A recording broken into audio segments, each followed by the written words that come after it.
Olen praegu jälle siin puu juures. Eelmist videot pole väga vaadatud, pidin uuesti postitama, sest ei hakanud käima. Vaatame, äkki see hakkab nüüd.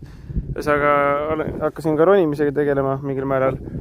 Ja nüüd ma paigaldasin seda köit just natuke kõrgemale, et siit saab laskuda. Hästi, ägedalt. Ma laskumiseks kasutan sükust asja nagu figureit.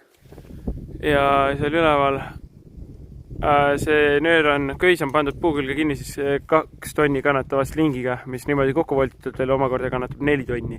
Ehk siis sellega ei juhtu midagi. Kõige hullem asi, mis praegu juhtud saab, on ainult see, et puu läheb katki. Mitte midagi muud ei ole. Kuna see puu on viltu ka veel sinnapoole kaldu.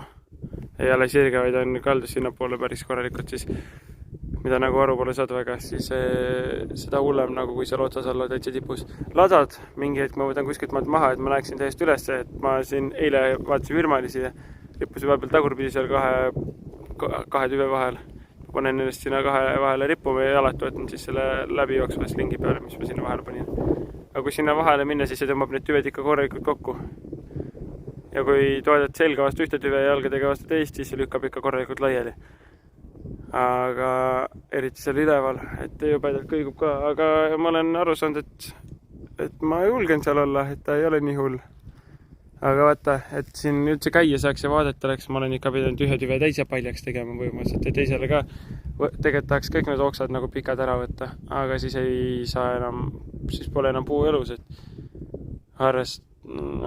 mitte arvestamine, aga see, aga ma ei saa kõiki asju ära võtta, eks ma jätan siia ikka külge ka, aga siin on näha ka, et ma saan neid oksi.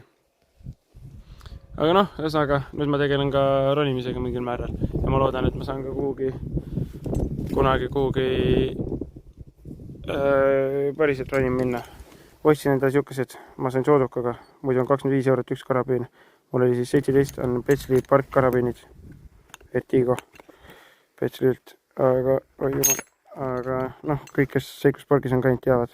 Neid ma ostsin täpselt 2 tükki nagu vaja on ja siis figureit. Tegelikult ma ostsin endale teiseks eesmärgiks need, aga siis ma mõtlesin, et saaks nendega rohkem midagi teha ja siis hakkas tegelema ka ronimisega nii-öelda. Puu otsa minek on lihtne, puu otsast alla tulek on eriti järge veel. Aga davai, näeme järgmises.